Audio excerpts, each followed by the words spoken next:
আজ তাক বাংলার মুখোমুখি হয়েছেন প্রাক্তন মন্ত্রী মদন মিত্র। মদন দা, প্রথমে আগে জানতে চাইবো যে আপনার শরীরের অবস্থা কেমন? শরীরের অবস্থা ভালো নয় আমার।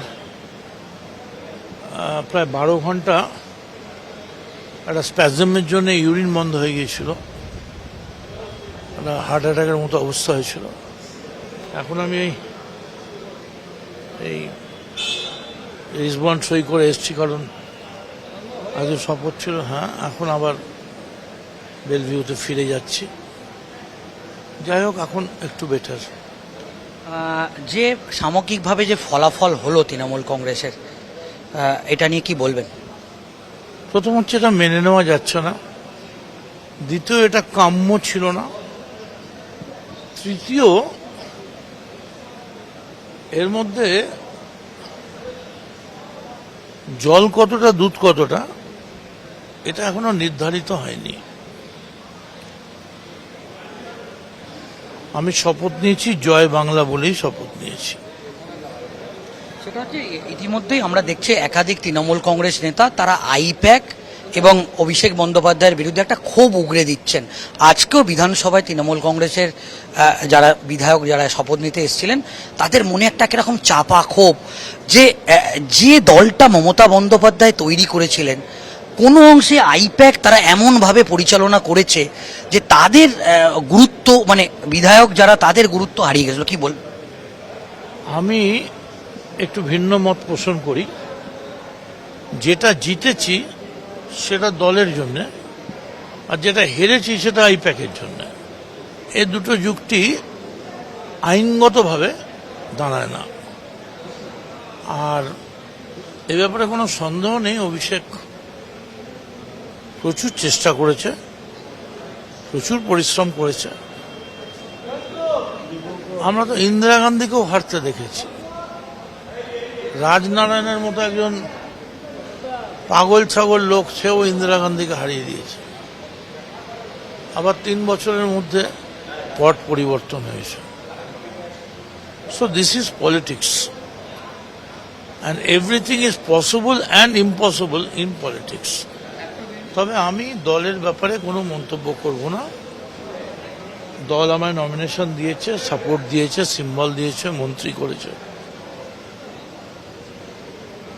এই মুহূর্তে ঝগড়া করার সময় নয়। সবাই মিলে একসঙ্গে থেকে নতুন করে বাংলার মানুষ যে দায়িত্ব দিয়েছে সেই দায়িত্ব পালন করা।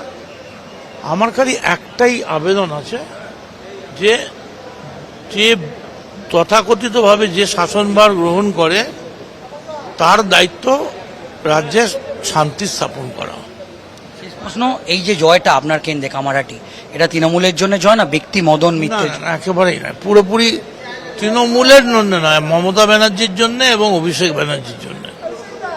একেবারে মদন মিত্র তিনি আজ তাক বাংলার মুখোমুখি হয়েছিলেন এবং একাধিক বিষয়ে এই যে পরাজয় এবং আগামী দিনে তার ঘুরে আসা, ফের তাদের, এবং তিনি বললেন তার জয়টা তৃণমূল কংগ্রেসের জন্যে। কিন্তু তার মনেও আমরা যেটা দেখলাম, যে তিনি যখন ইন্টারভিউ দিচ্ছিলেন, তিনি বললেন যে এই জয় বা কোনোভাবেই কাঙ্ক্ষিত ছিল না, এবং আজ তাক বাংলাকে তার ব্যক্তিগত মতামত জানালেন।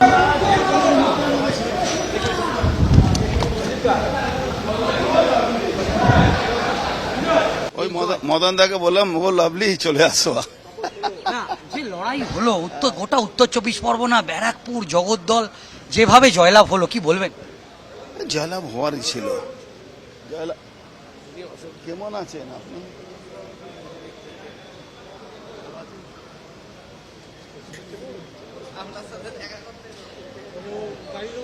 অর্জুন দা, এটা কি শুভেচ্ছা জানাচ্ছেন? আরে আমার গুরু, আমাদের গুরু। আমরা রাজনীতি যারা করেছি, উনি আমাদের সবারই গুরু। উনি আমার বাবার সঙ্গে রাজনীতি করেছে। আচ্ছা, একটা বিষয় দেখছি অর্জুন দা, যেটা খুব উল্লেখযোগ্য, এবারের বিধানসভায় বাবা এবং ছেলে দুজনেই বিধায়ক, এবং দেখছি বেশ পাশাপাশি, মানে একটু দূরত্বে বসে আছেন। এটা কি কোনোদিন ভেবেছিলেন? না, আমাদের পরিবার তো রাজনৈতিক পরিবার। এটা আমার 3rd জেনারেশন বিধানসভা সদস্য। বাবাও আমার বিধানসভার সদস্য ছিলেন, আমিও ছিলাম, এখনো আবার আছি, এমপিও ছিলাম। সব ভালোই লাগে। রাজনৈতিক পরিবারের লোকেরা তো রাজনীতিতে থাকবে। আমরা যেটা দেখলাম, আপনি যখন তৃণমূল কংগ্রেস ছেড়ে বিজেপিতে এলেন, যে কত কেস আপনাকে একের পর এক কেসে আপনার নাম যোগ হলো আপনার কেসগুলোর সঙ্গে। এখন এই বিষয়গুলোকে কি বলবেন? কেস হতেই থাকবে। কেস মমতা ব্যানার্জি যখন ও ভাবে গুন্ডামি করে, বস্তানি করে, এসব করে থাকবে। আমরা দেখলাম এবারের বিধানসভায় হিন্দুদের একটা বড় অংশের ভোট আপনারা পেলেন। 86% ভোট টার্ন আউট হয়েছিল বিজেপির পক্ষে, 86%। একেবারে অর্জুন সিং তিনি আজ তাক বাংলার মুখোমুখি ছিলেন, এবং এই যে এবারের যে বিধানসভা, সেই বিধানসভাতে একটা উল্লেখযোগ্য ভূমিকা দেখা গেল। বাবা এবং ছেলে পাশাপাশি বসে আছেন, তারা দুজনেই বিধায়ক। পবন সিং এবং অর্জুন সিং তারা বিজেপির একেবারে বলা যেতে পারে বাবা ছেলে, তারা দুজনেই এবারে নির্বাচিত হয়েছেন, এবং এই বিধানসভায় তাদের একসঙ্গে দেখা গেছে। এটা হচ্ছে বিধানসভার একটা একটা একটা ব্যতিক্রমী ছবি আমাদের আজ তাক বাংলার ক্যামেরায় ধরা পড়লো। এই মুহূর্তে আমাদের সঙ্গে আজ তাক বাংলার একেবারে একান্ত সাক্ষাৎকার দেবেন হুমায়ুন কবির। হুমায়ুন কবিরকে বলা হচ্ছে জায়েন্ট কিলার, মানে দুটো বিধানসভা কেন্দ্রে দাঁড়িয়ে দুটোতেই জয়লাভ। কি বলবেন, কেমন লাগছে হুমায়ুন দা? দেখো ভাই, ভারতবর্ষের রাজনীতিতে বর্তমান প্রাইম মিনিস্টার নরেন্দ্র মোদীজি দুটো সিটে লড়াই করে দুটোতেই জিতেছিলেন। Leader of the opposition national কংগ্রেসের লিডার রাহুল গান্ধী দুটো সিটে জিতে তিনি একটাতে রিজাইন দিয়ে তার দিদি প্রিয়াঙ্কা গান্ধী আবার পরবর্তী সাংসদ হয়েছে। আর বাংলার রাজনীতিতে, বাংলার নির্বাচনে বর্তমান মুখ্যমন্ত্রী তিনি দুটো সিট, 2021-এ তিনি নন্দীগ্রামে মুখ্যমন্ত্রীকে হারিয়ে জিতেছিলেন, একটা সিটেই লড়াই করেছিলেন। আর এবারে দুটো সিটে লড়াই করে আবার মমতা ব্যানার্জি বাংলার মুখ্যমন্ত্রীকে প্রাক্তন করে দিয়েছেন। কাজে উনিও দুটো সিট ছুঁয়ে রেকর্ড ছুঁয়েছেন। মোদিজির রেকর্ড আছে, আর রাহুল গান্ধীর আছে, আর শুভেন্দুবাবুর, আর আমি সেই রেকর্ড ছুঁয়েছি। খুব ভালো লাগছে, গর্ব হচ্ছে। সেটা যেটা দেখলাম যে তৃণমূল কংগ্রেসের পক্ষ থেকে একটা বিষয় বারবার বলা হচ্ছিল, বাবরি মসজিদের জন্যই এই এত জনসমর্থন, কিন্তু আপনি তো দেখিয়ে দিলেন মানুষ আপনার সঙ্গে আছে দুটো বিধানসভা কেন্দ্রেই। আগামী দিনে আপনাকে আরও দেখাবো, এটা বাবরি মসজিদের সঙ্গে কোনো সম্পর্ক নেই। বাবরি মসজিদ একটা আলাদা প্রাসঙ্গিক, আমার ধর্মীয় ব্যাপার।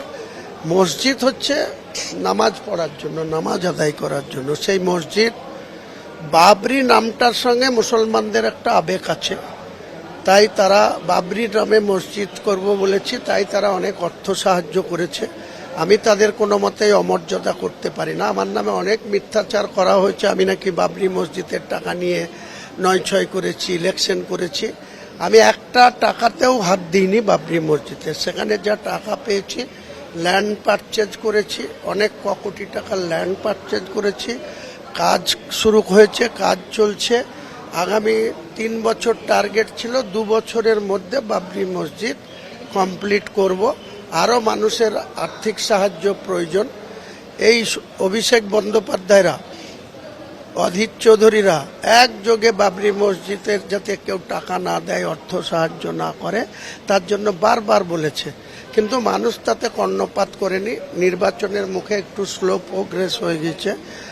হয়ে গেছে। আগামী 20শে মে থেকে আরও জোরদারভাবে মানুষেরও অর্থ সাহায্য আমি আশা করছি।